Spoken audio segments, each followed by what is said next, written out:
You're listening to Breach Your Mind, a podcast dedicated to helping you navigate the rough waters of life and gain more perspective on complicated issues.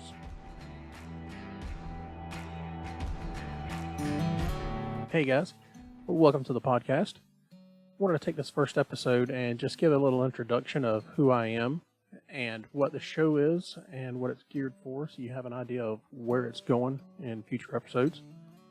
So to start with, my name's Brian, and I was born here in southeast Georgia, and that's where I've spent the majority of my life, with the exception of a few years here and there. As a young man, I started out working at the age of 14 on a construction crew with my stepdad, and that was quite an experience. I know 14 is not a young age for generations before me, but at my age, that was young, at least in my generation now. So I worked construction during the summers, starting around 14, and continued that throughout my high school career, or at least most of my high school career, before I picked up some of the more common jobs for high school kids, working in the grocery store as a bagger, a stocker, whatever you want to call it, and then working at a greenhouse for a short period of time, and then spent about 4 hours working in a restaurant washing dishes before I realized, that one wasn't for me either. So along the way, I wound up, also when I turned 16, joining a volunteer fire department in one of my local areas. And I would continue that one thing throughout the entire time I was in high school. So after high school, I wound up going into basic training for the Georgia Air National Guard. And after graduating basic training in tech school, I spent around 2 years, roughly, in the Air National Guard before I decided that the traditional guardsman was not the path I wanted to go at the time. I wanted something a little more regular, more a little mainstream, follow that childhood dream of being in the Air Force, a little bit more than what I was getting with the Guard on the traditional weekends. So I wound up transferring over to active duty, and I spent just under right around 2 years active duty before I was medically discharged. And right after that, I wound up coming back home, right here in southeast Georgia. I don't know how a lot of other people feel, but for me, and the way I was raised, home is home. That's where your roots are, and that's where I was comfortable at. And that's where I wanted to go back to continue raising my family. After all, I thought it was a fine place for me and mine, so might as well do it with my own family. So after coming back home, I wound up spending a couple of years in the private sector doing some outdoor work, more manual labor type stuff, learning a trade. And at some point, one of my older brothers, I am the second youngest of 5, come to me and brought the idea of starting our own business. That's not something I was real comfortable with. Didn't really venture out on things like that, but it made sense. It's spent all these years putting money in somebody else's pocket with our work. Why not give it a shot for our own? So we did. And after a little bit, we both had different ideas on how a business should run. So we wound up parting ways as far as a business goes, and I went at it on my own. Somewhere along those lines, we lost our mom.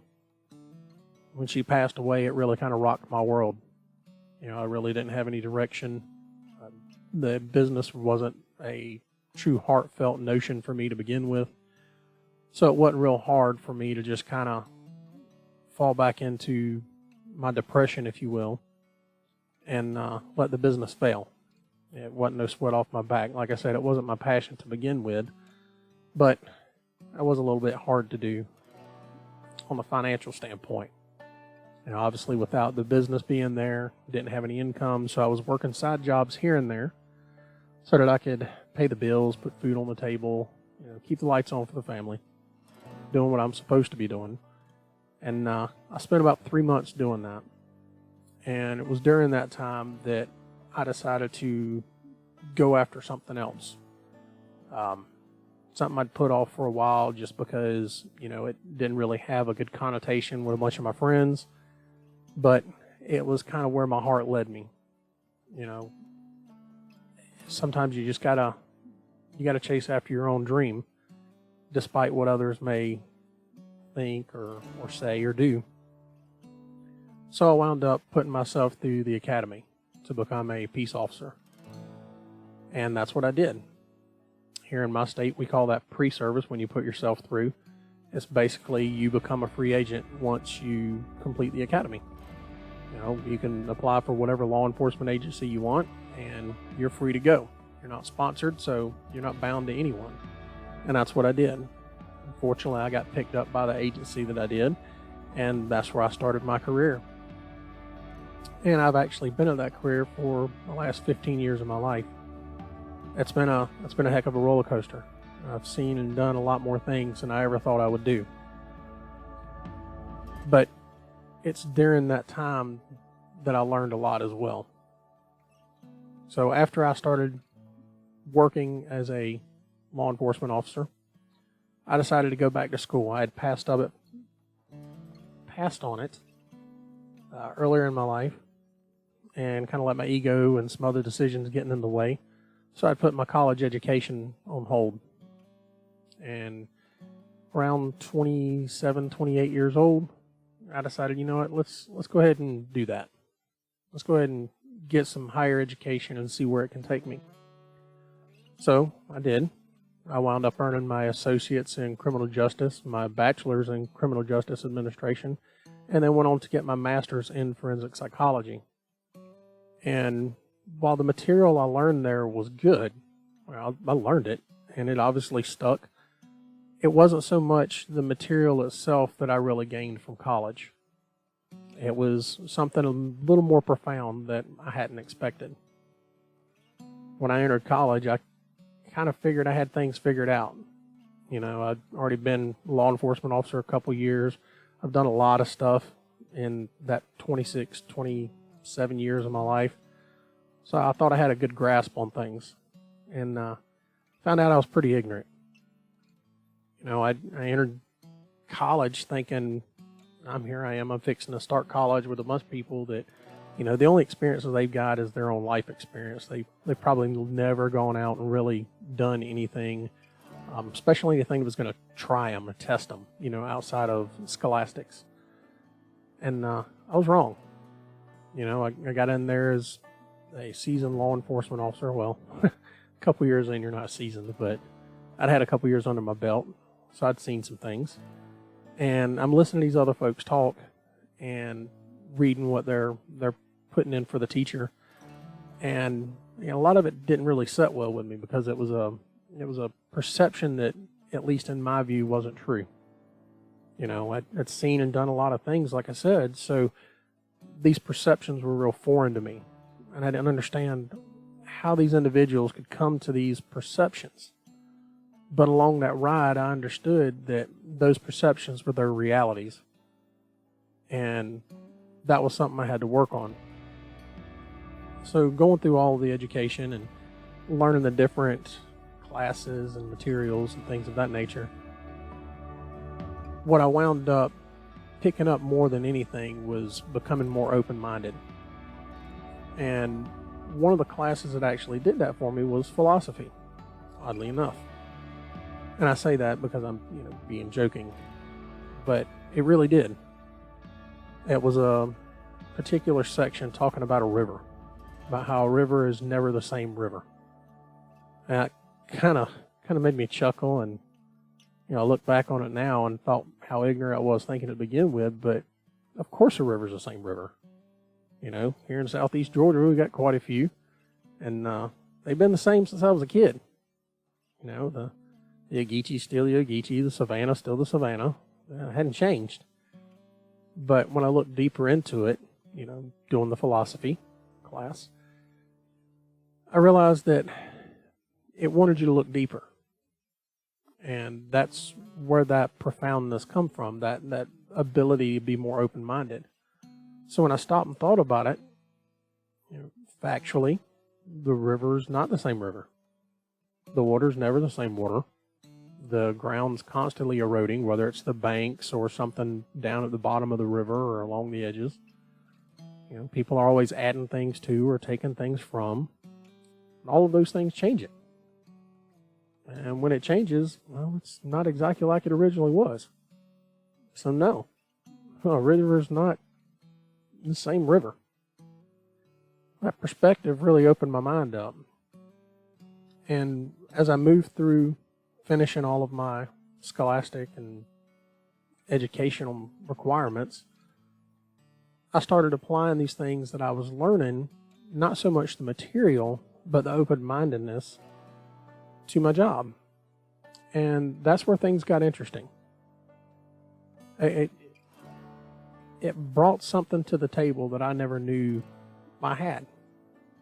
An ability to see things from other people's perspectives, not just black and white, not just what the letter of the law said, or not just, what's going on in a home is simply, an alcohol issue or an abusive spouse. There's always more to it. Sometimes it's that simple, but oftentimes it's not. I've definitely found that life is definitely not black and white. It's black and white and a whole lot of shades of gray in there. And it's in those shades of gray that we have an opportunity to make a difference. So that brought me to the podcast at this point. Why the podcast? Why take that extra step and go out and do this? And honestly, it's just in hopes that I can help somebody else. I've seen the positive impact that what I do, locally does. And what if there's somebody out there that, could maybe use that kind of help too? Or just has no idea where else to turn and they could use a helping hand.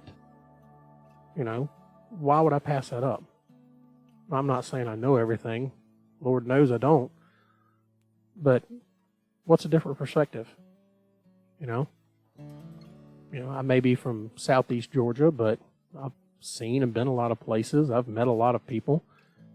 And I believe at their core, people are real similar. So why not take the shot? So here I am.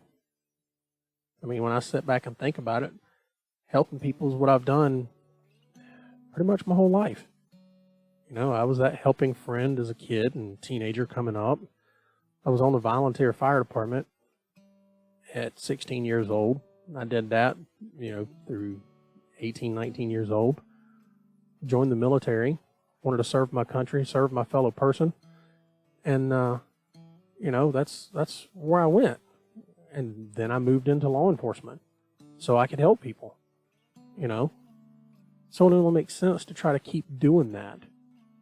And that's what this whole thing's about. It's a chance to reach out and try to help folks, even if it's only one. I know it's probably something that gets used a lot, but I had an experience as a law enforcement officer that really made a huge difference for me. And it actually involved a young man, high school age. And while I'm not going to discuss that topic at the moment, the ability for me to see what a difference I made in that young man's life, I just wasn't expecting. We ride call to call, situation to situation, from, something as simple as a neighbor complaint next to a domestic dispute or an armed person or something along those lines. So oftentimes you don't get to see that impact. And this young man took a minute out of his day to tell me how profound the impact was for him.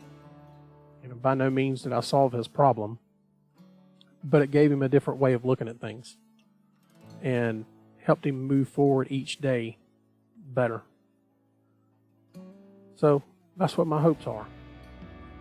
My hopes are that, by having these podcasts and sharing my experiences and my perspectives on things, and hopefully as the podcast moves on, we're going to have some guests that we can have some real conversation with, and maybe even cover some topics that may be controversial.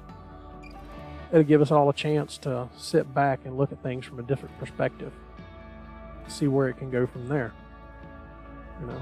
I've always said that I can't fix a problem if I don't know it exists. And that's what this is about. So hopefully in the weeks and months to come with the show, I'll get some more interaction from folks. Otherwise, it's going to get a little interesting, me sitting here talking to myself all the time. But I will. And we'll see where it goes. Like I said, is I guess cliche at this point as it sounds, if this podcast does nothing but help at least one person, then all the effort and time spent doing it is well worth it. Like I said, I've seen what it's done on a local level. And I know I'm not special. I know I'm not the only one. You know, we make impacts on people's lives on a daily basis. But why stop? Why stop with just one? Why stop with just my town, my community? Why not try even further? So guys, now you know who I am, a little bit about me, and what the podcast is for. So hopefully this is something that we can build together and wind up being something that, even if it's not me that helps somebody, it at least plants a seed for you to be able to help somebody. And that works for me too.